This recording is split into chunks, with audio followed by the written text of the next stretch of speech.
Қыздар, бүгінгі осындай жарқыраған күнде сендерді көргеніме өте қуаныштымын. Көңіл күйлерің қандай? Жақсы. Ал бүгін біз қазір сендерге қоржын не екенін, оны қалай жасау керектігін туралы қысқаша айтып кетеміз. Бізде бұл тойбастар деп аталады. Қоржынның бір түрі. Ал біздің жасайтын қоржынымыз ол бұрынғы заманда қолданыста болған, және де ол не үшін қажет? Ол бізде атқа мінген кезде, жолға жүрген кезде өзіне керекті заттарды салып алып жүретін болған. Бізде қазір сол бұрынғы заманның қоржынын жасаймыз. Бізге көмектесесіздер ме, қыздар? Иә.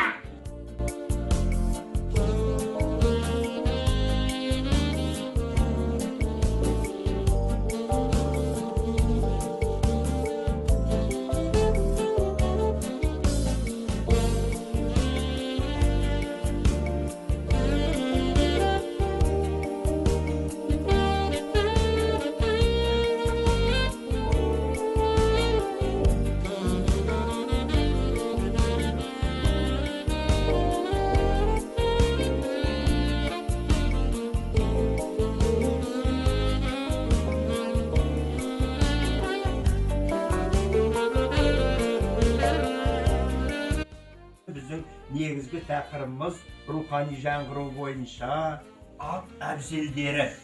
Яғни аттың әбзелдері қалай дайындалады, ат қалай жегіледі, ерді қалай салынады. Мінекей осының бәріміз болашақта сендермен өтіп талдайтын боламыз. Сондықтан бұның ішінде бүгінгі біздің таңдап алып отырғанымыз балалар, ол балалар мынаны бізде айтады, дұға дейді. Дұға дейді. Түсінікті ме? Яғни дұғаны қалай жасайды, қалай пайдаланады, сол жөнінде мен сендерге айтып түсіндіргенге болып отыр. Яғни дұғаны жасау үшін бізде ата-бабамызда мынадай ағаштың түлдерін, яғни талдарды, қайыңдарды, қарағайларды таңдап алған. Түсінікті ме? Оларды таңдап алғаннан кейін оларды белгілі бір қалыпқа салып иген. Ал біз бүгін сендермен жеңіл болу үшін ағаштың ең оңды иілгіш түбі талды таңдап алдық.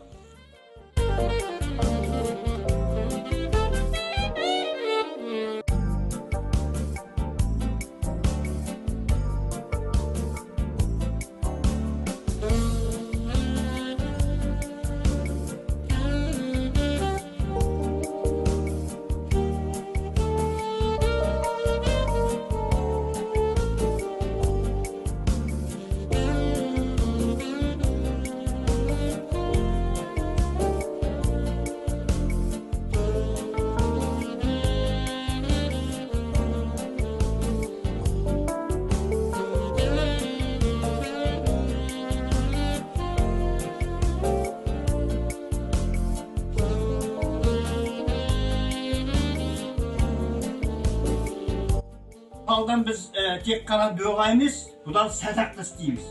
Садақты бұлай қойып, егер баласы бұлай бүйтіп білетін болса, яғни ол садақ тартуға жарайды деген сөз. Кәне, Саят, кел.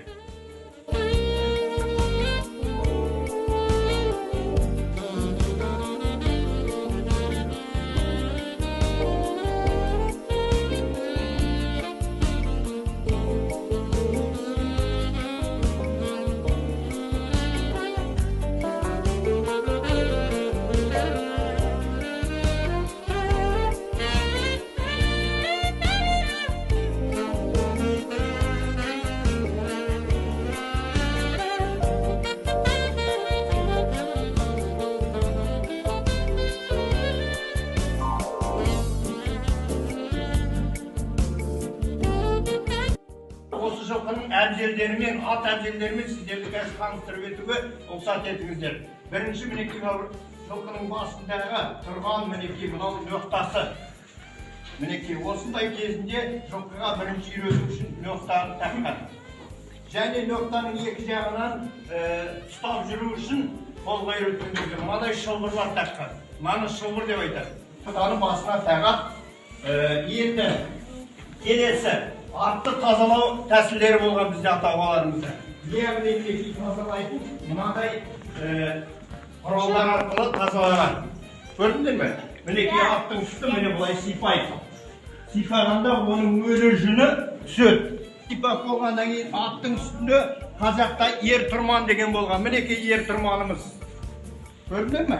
Әрине мынау қазіргі осы заманғы жетілген ер тұрман, бұрынғы ер тұрмандар әртүрлі болған, және ер тұрмандарды әркім өзінің байлығына байланысты әртүрлі мінген. Мысалы, батырлар, хандар, алтын жаратып тұр істеген. Ал мынау спорттық ер тұрман. Өздеріңіз көріп отырсыздар. Енді ер тұрманға шейін бірінші атты басынан дұрыстап ұстау үшін мынадай жүгөн пайдаланған. Мынау мінекей жүгөн. Ал мынау жүгөннің балалары ауыздығы. Көрдіңіз бе? Ұстап көріңдер. Міне аузына мінекей аттың аузына салады. Яғни ат асау болмасын, тізгін тартқанда жүрсін деп тұрған міне мынау тізгін. Түсінікті ме? Балалар, мынау тізгін деп айтады. Енді мінекей қазір атқа осы жүгөнді салады. Бисмилlah деп атты былай жүгендейді. Көрдіңдер ме? Мынау мінекей мына жерде ауыздық салды міне бірінші. Ауыздықты арай құлаққа өткізеді міне. Мынау міне құлағына өткізді. Кекінің үстіне жіберді. Енді мойнның астынан тартамыз мінекей. Бұны ненің тартпасы деп айтады. Жүгөннің. Мінекей жүгөн шығып кетпес үшін оны бекіттік, ауыздығын салдық. Енді мінекей тізген қолымызда. Ана ер тұрман батпасын деп, артқа жеңіл болсын деп, төқым салған. Ер тұрманның үстінде төқымды салдық. Мінекей төқым. Барына жеге тұрды, алдына тұрды. Салынды. Енді мінекей оның үстінде екінші төқым салған. Жеңіл болсын мінекей. Yerде Bismillah'dir, attım üstüne falan. Şimdi buna bağlarda tartamız. Al buna. Niyeni mineki fayda sürür. Mineki biz sürdük. Yerде buna niyemen tartamız. Yerde iki ne olur tartması. Şimdi bir cak olmaya bulaşır. Ayakta mineki buna zörmüge salalım. Мысалы, мінекей мен сөңгіні салдым. Көрдіңіздер ме? Енді мынау ерден не болмаса нелер ұстапты, хоп деп көтеріліп былай үстіне мініп алады. Яғни жүгөннің тізгінін ұстап, алға атты бұрамыз. Аяқпен тебеміз. Қамшы болады қолымызда.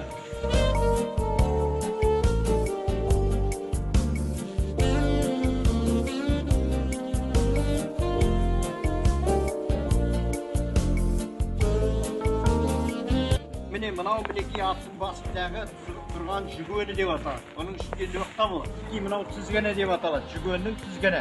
Енді бұл тізгін мінекей ауыздық болады. Ауыздығы міне аттың аузында тұр. Ауыздығы салулы. Яғни атты жан-жағына тартып тұру үшін келеді. Ал тізгінді мына жетекке байлайды. Шәлі деп айтады. Мынау мінекей жетек.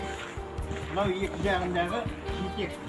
Енді жетекке атты жегу үшін басына мына қамыт салады. Міне мынау қамыт. Мынау қамытты мінекей тұлқыны. Енді оны аяқпен тіземен тұрып байлайды. Мынау доға жасадық бұны. Ұлдарменен мынадай доғаны. Бұл доғаның мына жерде мынау байлап қояды. Ол шыңғырлап тұрады. Ол үшін мінекей доға. Мынаны сұлқын деп айтады екі жақта екенін көрдіңдер ме? Енді одан кейін мынау мінекей көтерме. Көтермені міне салып, тартады, астынан үстінен тартады. Сонда шешілмей ұстап тұрады. Ал мынау мінекей шілия деп айтады. Бұл шілия мінекей мынау қамытқа тартылып тұрады. Міне мынау бастан біреу мына жерде, біреу мына жақтан үш жағынан мінекей шілия тартылып тұрады. Көрдіңдер ме? Бұл шілиялар мінекей сәндікке тарту үшін. Мінекей мына сәнді әрі аттың үстінен шешіліп қалмас үшін деді. Мынаны бір жерлерде божы деп айтады.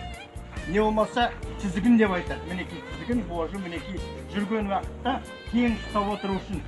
Енді байлап қояды мінекей. Кірме байлап отыр.